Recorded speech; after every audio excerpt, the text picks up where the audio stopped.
Welcome to Shaun Academy. In this video, you will learn how to successfully start a business in Indiana. This video will provide a solid foundation for starting your business in Indiana by providing practical, feasible, and achievable steps that you can implement today. We will discuss how to raise money to fund your business, how to write a business plan, how to conduct market research, and how to conduct competitive analysis to gain a competitive advantage over your competition. It is strongly advised that you watch this video from the beginning to the end in order to have a systematic framework when starting your business in Indiana. The first thing you should do before starting a business is conduct market research. Consumer behavior and economic trends are combined in a market research to confirm and improve your business idea. It is critical to understand your customer base from the start. Market research allows you to reduce risk while increasing your chances of business profitability. Collect demographic data to better understand the opportunities and constraints for gaining customers.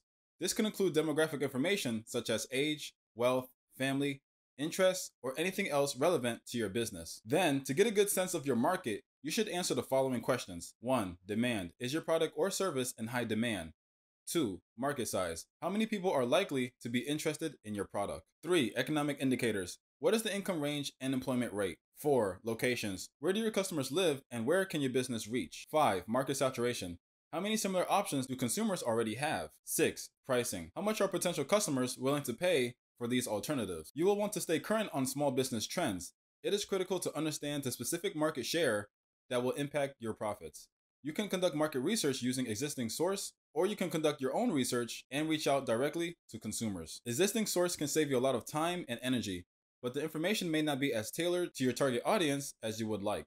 Use it to answer both general and quantifiable questions such as industry trends, demographics, and household incomes. Asking consumers directly can provide you with a more nuanced understanding of your specific target audience.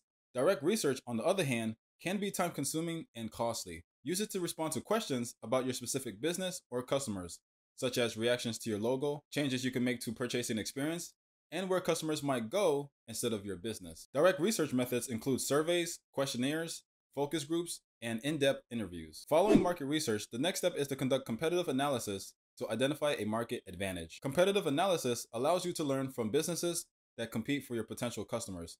This is critical for defining a competitive advantage that generates long-term revenue. Your competitive analysis should identify your competitors by product line or service, as well as market segment. Here are some characteristics to look for in the competitive landscape. 1. Market share. 2. Strengths and weaknesses. 3. Your window of opportunity to enter the market. 4. The importance of your target market to your competitors. 5. Any obstacles that may impede your entry into the market. And 6. Secondary or indirect competitors who may have an impact on your success. There may be numerous businesses competing to serve the same market that you are. The level of competition, the threats of new competitors or services, and the effect of suppliers and customers on prices are all important factors to consider. You should write a business plan after conducting competitive analysis to determine a market advantage. A good business plan will walk you through each stage of starting and running your company.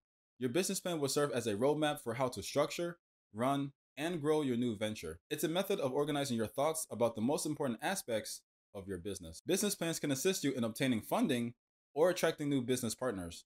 Investors want to know that they'll get a good return on their investment. Your business plan will be the tool you use to persuade others that work with you or for investing in your company. You should choose a business plan format that works for you. There is no correct or incorrect way to write a business plan. What matters is that your plan meets your requirements. The majority of business plans fall into one or two categories: traditional or lean startup. Traditional business plans are more common. They follow a standard format and encourage you to go into details in each section. They usually necessitate more work up front and can be many pages long. Lean startup business plans are less common, but they still follow a standard format. They concentrate on summarizing only the important points of your plan's key elements. They can be made in as little as an hour and are usually one page long. If you are very detail-oriented, want a comprehensive plan, or intend to seek funding from traditional sources, you may prefer a traditional business plan format. You are not required to follow a specific business plan outline when writing your business plan. Instead, use the sections that make the most sense for your company and its requirements. Traditional business plans include some of these 9 sections. 1. Executive summary. Tell your readers about your company and why it will be profitable in a few sentences. Include your company's mission statement, product or service, and basic information about its leadership team, employees, and location. If you intend to seek funding, you should also include financial information and high-level growth plans. 2. Company description. Provide detailed information about your company in your company description. Explain in detail how your company solves problems. Make a list of consumers, organizations, or businesses that your company intends to serve. Describe the competitive advantages that will help your company succeed, such as, is your team comprised of experts, or have you found the ideal location for your business? This is the place to talk about your company's strengths. 3. Market research. You'll need to be well versed in your industry outlook and target market. Competitive research will show you what other companies are doing and their strengths. Look for trends and themes in your market research, such as what are the actions of successful competitors? What makes them so effective? And also, are you able to do it better? This will be the time to respond to these questions. 4. Management and organization. Tell your reader how your company will be organized and who will be in charge. Describe your company's legal structure. Indicate whether you plan to incorporate your business as a C or S corporation, a general or limited partnership, or as a sole proprietorship or limited liability company, LLC. In your company, use an organizational chart to show who is in charge of what. Demonstrate how each individual's unique experience will contribute to the success of your venture. Consider including resumes and curriculum vitae for key members of your team. 5. Product or service line. Describe the product or service you provide.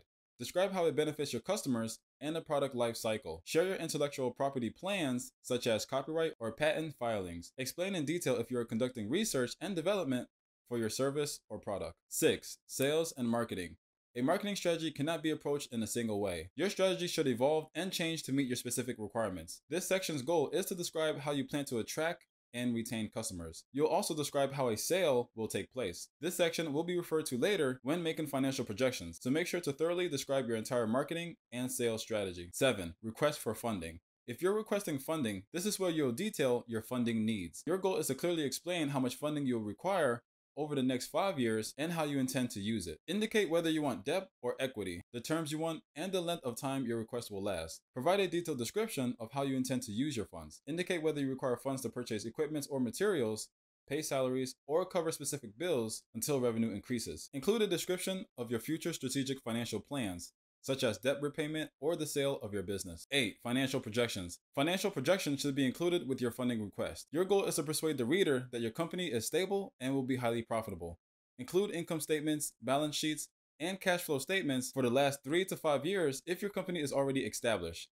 If you have any other collateral that could be used to secure a loan, make sure to include it as well. Provide a financial forecast for the next 5 years. Forecasted income statements, balance sheets, cash flow statements, and capital expenditure budgets are all included. Be even more specific in the first year using quarterly or even monthly projections. Make certain that your projections are clearly explained and that they correspond to your funding request. This is an ideal place to use infographics to tell your company's financial story. 9. Appendix. Provide supporting documents or other materials that were specifically requested in your appendix. Credit history, resumes, product pictures, letters of reference, license, permits, patents, legal documents, and other contracts are all common items to include. You may prefer a lean startup format if you need to explain or launch your business quickly, if your business is relatively simple, or if you intend to change and refine your business plan on a regular basis. Lean startup formats are diagrams that describes your company's value proposition, infrastructure, customers, and finances using only a few elements. They are useful for visualizing trade-offs and key facts about your company. A lean startup template can be created in a variety of ways. The following are the 9 components of a lean business plan. 1. Key partnerships. Take note of other businesses or service with which you will collaborate to run your business. Consider vendors, manufacturers, subcontractors, and other strategic partners. 2. Key activities. Make a list of the ways your company will gain a competitive advantage. Highlight activities such as selling directly to consumers or utilizing technology to participate in the sharing economy. 3. Key resources. List any resources you will use to provide value to your customers. Staff, capital, and intellectual property may be among your most valuable assets. Remember to take advantage of any business resources that may be available to women, veterans, Native Americans, and hub zone businesses. 4. Value proposition. Make a clear and compelling statement about your company's unique value to the market. 5. Customers' relationships. Describe how your customers will interact with your company. Is it automated or human to human? Should it be done in person or online? Consider the customer's experience from the beginning to the end. 6. Customer segments. When naming your target market, be specific. Because your business will not be for everyone, it is critical to have a clear idea of who your business will serve. 7. Channels. Make a list of the most important ways you'll communicate with your customers. Most businesses use a combination of channels that they optimize over time. 8. Cost structure. Will your company prioritize cost cutting or value additive initiatives? Define your strategy and then list the most significant costs associated with pursuing it. 9. Revenue streams. Describe how your company will make money. Direct sales, membership fees, and the sale of advertising space are a few examples. If your business has multiple revenue streams, make a list of all of them. Following the completion of your business plan, the next step is to secure funding for your venture. Starting a business costs money. One of the first and most important financial decisions most business owners make is how to fund their venture.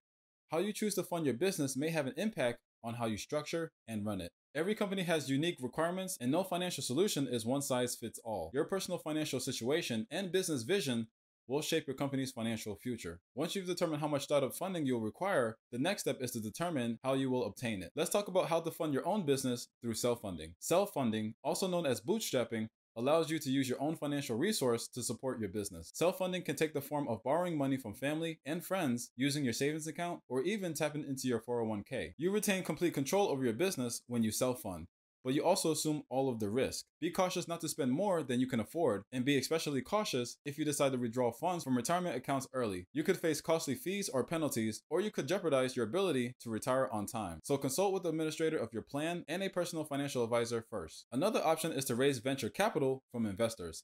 Venture capital investments can provide you with the funding to start your business.